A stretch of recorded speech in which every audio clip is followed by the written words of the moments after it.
Hello, Nigerians. I welcome you to Jay's Villa. I am Rosa. The former governor of Anambra State, Mr. Peter Obi, has come under heavy attack as the candidate of the African Action Congress in the 2023 presidential election. Omoyele Sowore has criticized the former's recent visit to Chief Afe Babalola in Ekiti State yesterday. Recall that on Monday, the former governor embarked on a reconciliation tour to resolve the conflict between Chief Babalola and Dele Farotimi. Reacting to this development on his X page, the same day, Sowore condemned those who had gone to beg Babalola over the unjust detention and persecution of Farotimi. According to Sowore, the delegation led by Mr. Peter Obi did colossal injustice to the struggle to drain this swamp of judicial criminality in the country. The activist proceeded to note that Obi's action was like forcing Rosa Parks to return to the back of boss of the racial injustice during the civil rights movement in the US. Finally, Sowore declared that despite all odds, the struggle was to continue.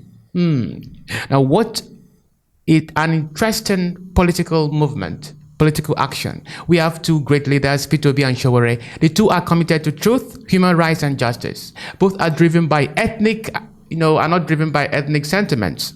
Both have large followers. The two are also outspoken and relentless in their pursuit of freedom and liberty of Nigerians. However, the two figures have different approaches to freedom.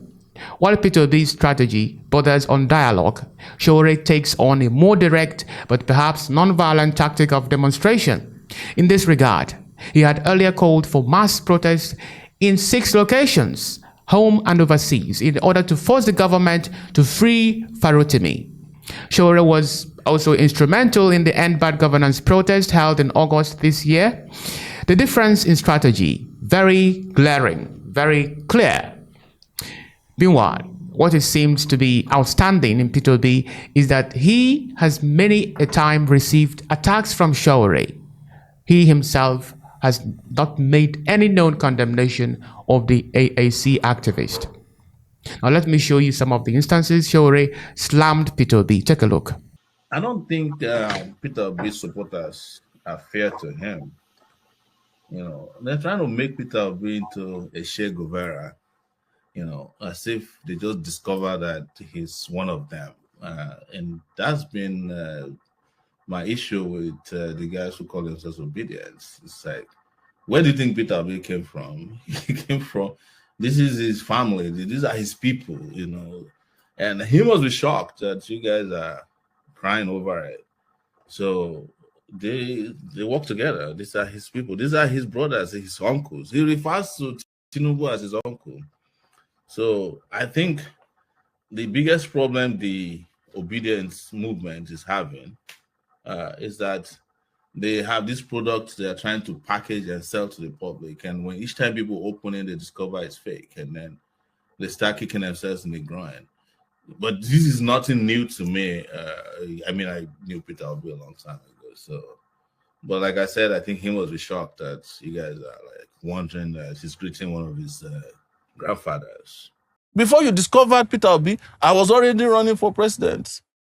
And now because I look small, Peter Obi, I said, packaging. Nobody knows Sabi to package things. You feel pack your load now, say my next vacation, Anambra, I won't go spend them. If I join Peter Obi, I will be going against what I have always stood for, which is that I would never support a Nigerian leader who has been president, governor, chairman, local government councillor before, who I consider non-performing. It's the same reason I would never have joined hands with Atiku. And the Peter Obi you are talking about was vice president to Atiku when I was the presidential candidate in 2019. Yes. So what are we talking about? You're welcome back. Now, still on Peter Obi, the former governor of Anambra State also shared his thoughts on the fight against corruption in Nigeria.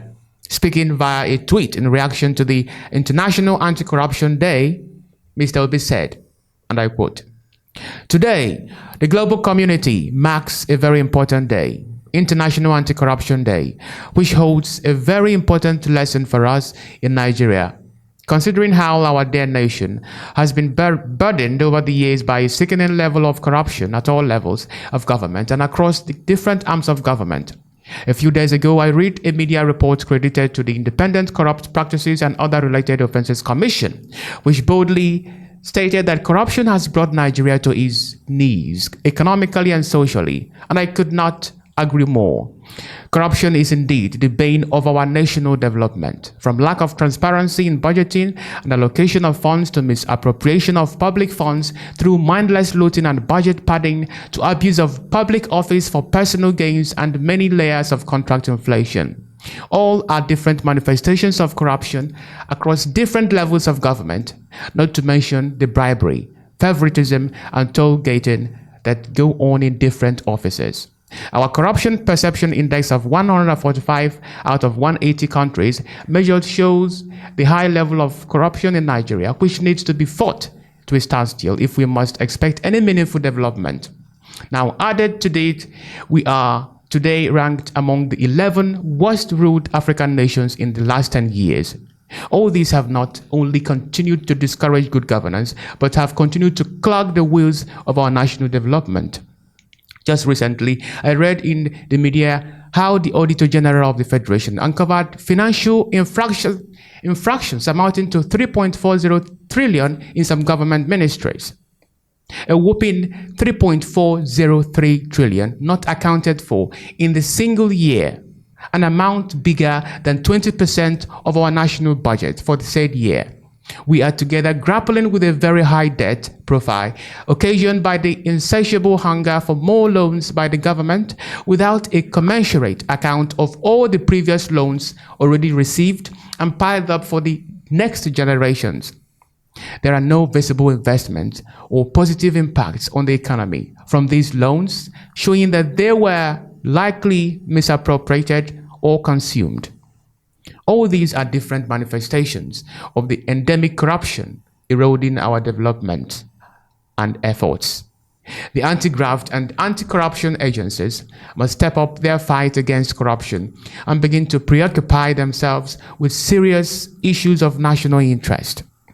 Such corrupt practices like oil theft, budget-padded bribery, corruption, collection of large sums of money as bribes for political favors or appointments, and misappropriation of public funds should preoccupy our anti-graft agencies. Those found guilty must, face stern justice. And to rouse the followers, we must stand against all forms of corruption in our capacities for our national interests. I remain committed to contributing to the drastic reduction of corruption in our nation.